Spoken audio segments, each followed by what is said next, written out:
Hey, what's going on, y'all? Welcome back. Welcome back to the Zolian Podcast, where we talk about fantasy, family, and freedom. And today, by demand, I will be talking about Street Fighter. Okay, so listen, I'm not gonna poo-poo Street Fighter too much. I just want you to know that it's gonna be kind of nuanced.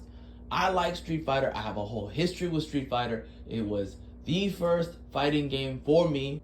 Literally the first one. That's correct. The one where Ryu was redheaded. That's the one I started with, okay? And it was hard to play, okay? Now Street Fighter 2, I enjoyed as well. I had a great experience with Street Fighter 2. But the thing is, when I realized Street Fighter was just a brand named serial, a NFL series, you know what I mean? Like a Nike product, like it was just gonna come out like Madden. Like it was just gonna come out year after year after year with little to no progression in the story, with little to no, progression in really anything except for maybe the mechanics. That kind of killed it for me. See, here's the thing. I like sports, okay? I like sports. I enjoy sports, but a part of my brain, right, that enjoys sports is not the same part of my brain that enjoys storytelling, okay? If you tell me a good story, I'm going to enjoy it in a different way than when I enjoy a sports game. When you try to mix the two, it could work if you are very good at crafting a story and you're not trying to make a product. I'll give you an example. The story of Muhammad Ali, the story of any kind of, sports athlete who came from nowhere, who was poor and was trying to make it, and he succeeded. Those are inspirational stories where it works, where you can enjoy a underdog story, where you can enjoy a progression. There is progression there, right? They're not trying to sell you a product, and even if they are trying to sell you a product, the story takes such a forefront that you can easily just walk away from the product, or you could be all about the product, but it's only because you want to be about the product. You want to support after that story, right? You feel a certain way. You have a pride and you have a connection with the people telling the story, right? That's a genuine connection. No matter what no matter what you're trying to do in the end, there was some sort of genuine connection there, right? Oh, I resonate with this story. It's a good story. That works, right?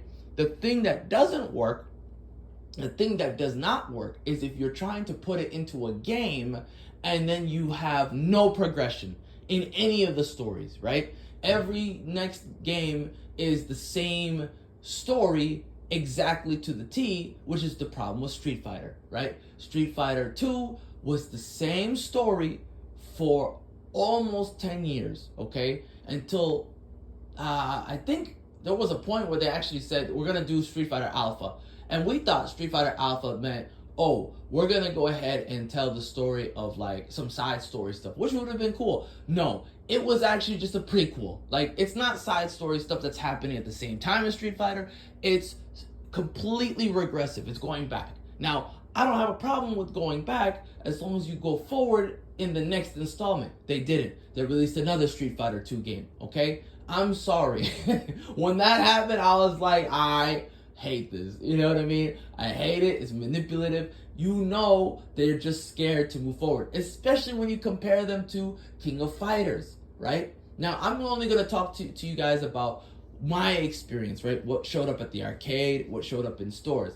I'm sure other people have different experiences. Maybe the release dates were different for other people. That's fine. I'm going to only speak upon my release dates, right? The ones that I seen, right? So Street Fighter 2 was still being released simultaneously with Street Fighter Alpha. So when I saw Street Fighter 2, another one, I was pissed. I was like, they're never going to give this up. I'm walking away. So I walked away from Street Fighter for a while.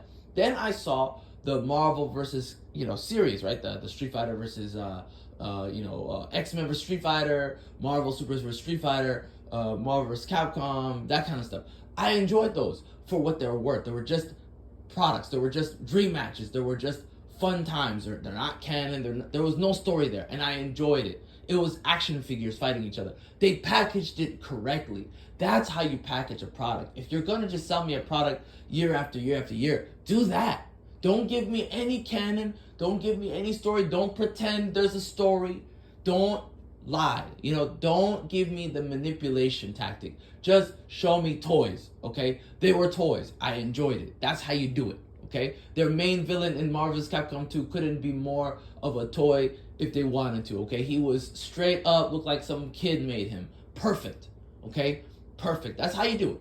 That is what we call good game design that is suited to the product, not bad game design suited to manipulate the masses, because it never lasts. In my opinion, as you age, you get smarter than the marketing. I was ahead of the curve back then. I had already seen what they were up to, and I didn't want it.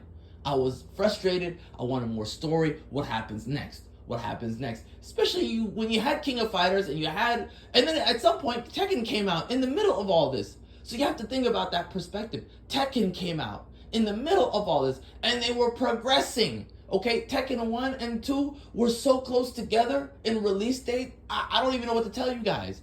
I laughed. I said, oh my God, Tekken is doing the thing that they're supposed to be doing. Meanwhile, Street Fighter, it's still Street Fighter 2. The same story. No thanks, I'll pass. And so I walked away from that.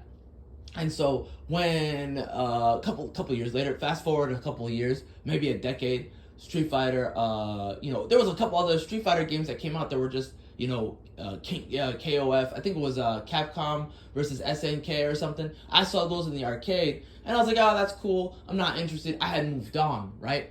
And so when the Street Fighter 4 came out, they actually released Street Fighter 3. So I never got to see Street Fighter 3 in its heyday. It never came out during its heyday. It came out with Street Fighter 4 in the arcade. They didn't have a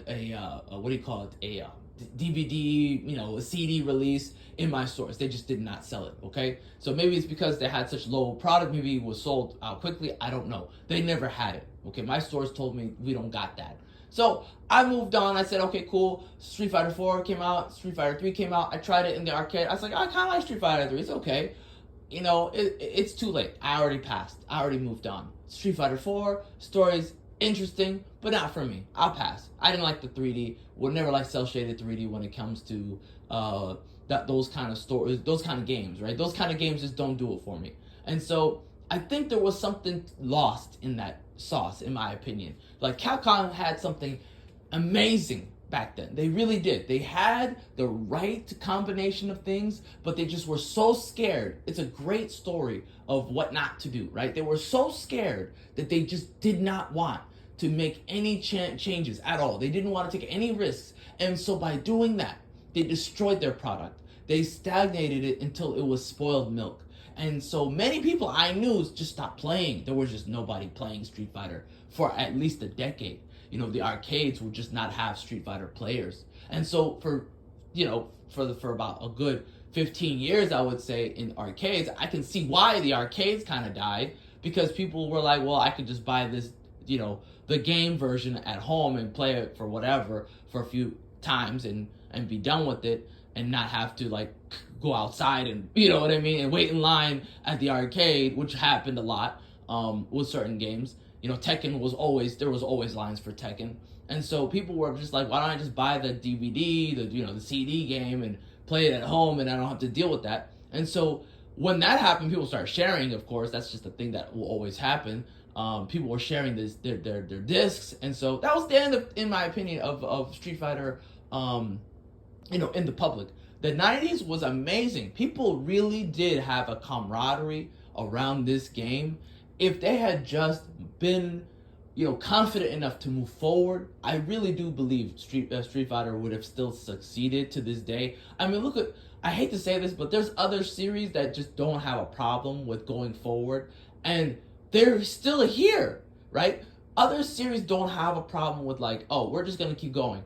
They don't care, and they make it. It's all about being confident in what you have and not being greedy and fearful. When you're fearful, you're gonna lose when it comes to this kind of stuff. Don't mix the two stories. Don't mix the two types of things. Don't mix the story and a product if you're not gonna commit to it, right? Just make it a product. It's toys. We're playing toys. That's fine. Keep it that way. Stay in your lane. You ain't got to do all this stuff. That's my opinion of that, okay? So what's your opinion? Let me know in the comment section below. Again, that's not to poo-poo Street Fighter. I really love Street Fighter. I could talk about Street Fighter all day. I think Alpha was something special, which I'll talk about maybe in the future. Let me know what your opinions of that are, and I'll see you next time. Bye-bye.